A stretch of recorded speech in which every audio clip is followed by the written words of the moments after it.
Halo Bang, balik lagi nih bareng Jim Frontier. Ya, seperti yang ada di thumbnail dan judul, kali ini kita bakal ngebahas tentang top 5 alien yang ada di galaksi Andromeda. Galaksi Andromeda bukan cuma terkenal sebagai tetangga dekat Bima Sakti, tapi juga rumah bagi berbagai alien unik yang mungkin bakalan seru kalau kita bahas. Dari spesies yang nyerap radiasi sampai kura-kura filsuf, Andromeda udah kayak playground buat makhluk-makhluk yang absurd tapi menarik. Jadi ya, tanpa kudu muter-muter lagi, langsung aja kita ke pembahasannya. Let's go.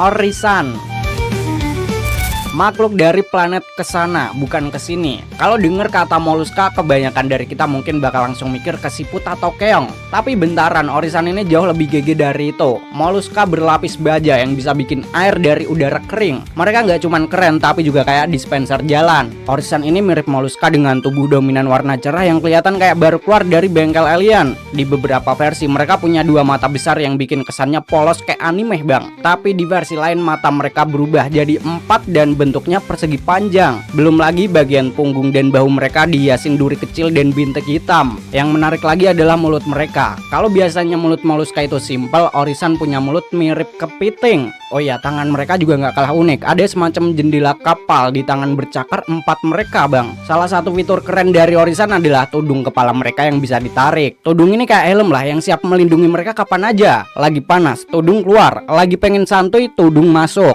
Lanjut, bagian yang bikin mereka jadi terkenal di planet kesana, orisan bisa nyedot oksigen sama hidrogen dari atmosfer kering planet mereka, lalu ngubah itu jadi air. Di kesana, orisan dianggap sebagai makhluk yang ajaib bang. Bahkan mereka sering tuh dipekerjakan sebagai semacam dukun desa. Mereka bikin air lalu penduduk desa pada minum. Nah, kalau di kita dukun ngomat-ngamitin air, di sana dukun bikin air. Ya, semua orang pada bahagia. Mereka juga jadi subjek seni dari patung sampai lukisan. Jadi kalau jalan-jalan ke kesana jangan kaget kalau semua monumen isinya orisan doang. Dan oke, bikin air emang keren, tapi kalau dipikir-pikir ini cuma cara mereka buat survive di lingkungan yang keras. Kayak manusia lah yang bikin CO2 pas napas, bedanya orisan ini ngasih output yang lebih guna. Jadi apakah mereka ini benar-benar luar biasa atau cuman pintar memanfaatkan situasi? Itu sih ya, terserah kalian buat menilai. Talpaidan.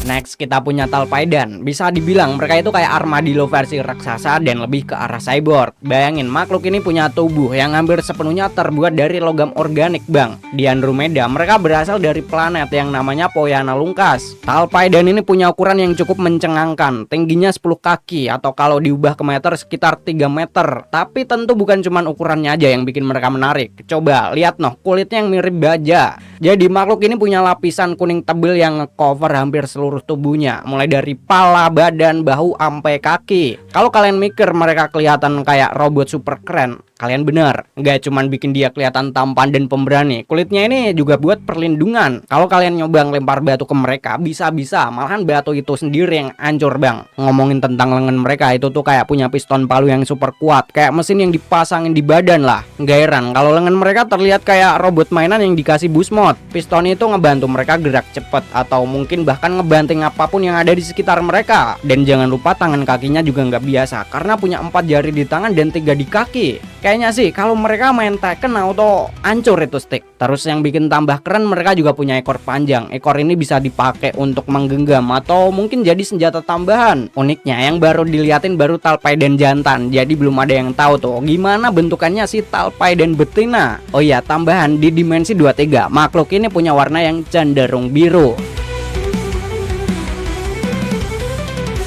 Pripyat Tosenbi.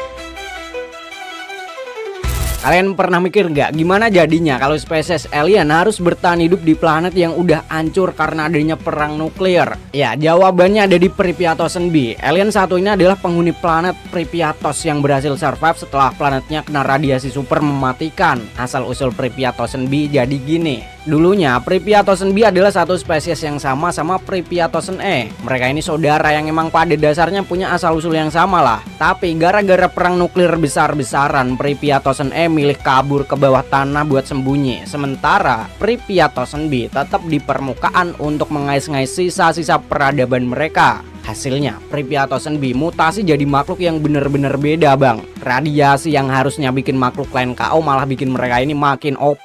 Pripyatosan E, mereka jadi spesies yang lebih kalem dan adaptasi di lingkungan bawah tanah yang jauh lebih aman. Gaya hidup Pripyatosan B, alih-alih pesen GoFood, Pripyatosan B hidup dengan menyerap energi radiasi. Bayangin aja, kayak tanaman yang fotosintesis tapi pakai radiasi nuklir. Coba, semakin banyak radiasi yang mereka serap, semakin kuat mereka jadinya. Kalau kalian pernah dengar soal Pender, nah dia adalah salah satu contoh Pripyatosan B yang berhasil manfaatin radiasi sampai ke level yang gak manu akal. Bahkan uranium bisa jadi cemilan buat mereka loh. Tapi kalau energi yang mereka serap kebanyakan ya mereka jadi terlalu besar dan kehilangan kendali. Soal kekuatan, Pripyatosan B nggak cuma nyerap radiasi buat bertahan hidup, tapi juga memancarkan radiasi mematikan buat melindungi diri. Tubuh mereka yang penuh radiasi ini bikin kulit mereka glow in the dark bang. Ya literally mereka kayak glow stick hidup. Selain itu, status sosial mereka di komunitas Pripyatosan B diukur dari seberapa banyak energi yang mereka serap. Semakin banyak energi yang masuk, semakin yang lain pada respect. Gak ada tuh ceritanya jadi kroco di antara mereka. Fakta unik Pripyatosan B, energi adalah segalanya. Mereka nggak butuh makanan biasa, cukup radiasi buat bertahan hidup. Empery punya kesan misterius. Oke, kenalin bang, Empery, spesies dari planet Teslos. Ya, amphibian. Dia ini adalah contoh Empery yang masuk ke Omnitrix. Dari deskripsi aja mereka kayak campuran antara ubur-ubur sama alien futuristik. Bayangin, kalau ubur-ubur biasanya cuman melayang-layang di laut, Empery ini punya level yang beda bang. Mereka punya kaki, bukan cuman tentakel doang, tapi beneran kaki buat jalan-jalan. Kalau mereka lagi bosen ngambang, Empery ini punya 4 lengan mirip tentakel, cocok banget buat ngeksplorasi apapun di sekitarnya. Tubuh mereka juga disusun dari 3 bagian kayak tudung. Bagian atas adalah kepala, sementara 2 lapisan di bawahnya adalah badan. Warna tubuh mereka didominasi biru dengan pola putih. Kalau mereka muncul di kolam renang ya fix bakal jadi spotlight tanpa perlu lampu tambahan. Salah satu fitur paling keren dari spesies ini adalah kemampuan mereka buat hidup di 2 dunia, air dan darat. Di air mereka jelas banget berasa di rumah, tapi kalau lagi pengen eksis di darat bisa juga bang. Ini bikin mereka terkesan kayak makhluk yang fleksibel, yang gak gampang dilabelin cuman makhluk laut. Diocylon Erios.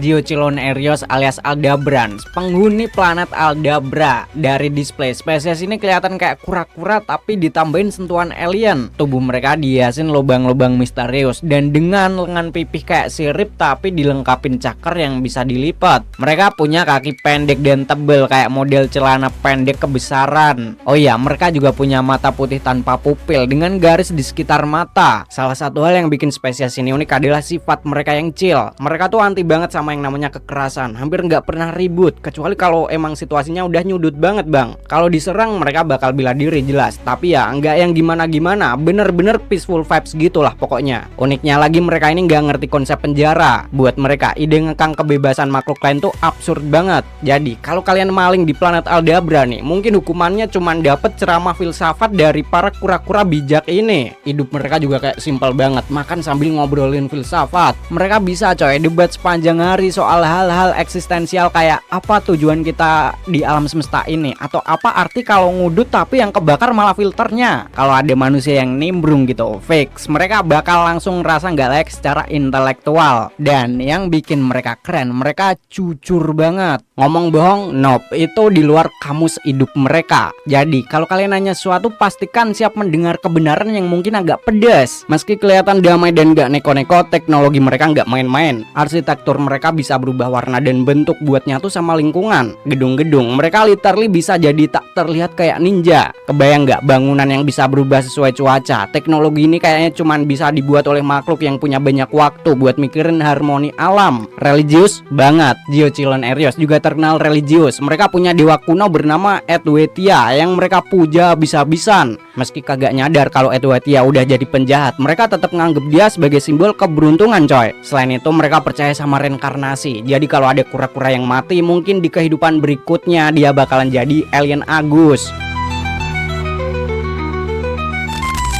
Nah jadi itu dia bang 5 spesies di galaksi Andromeda yang katanya sih terkemuka. Buat yang suka pembahasan semacam ini bisa langsung like, dan kalau nggak suka ya silahkan dislike lah. Koreksi kalau ada salah-salah kata. Udah nonton sampai habis, thank you banget, dan sampai jumpa di video-video selanjutnya. See ya.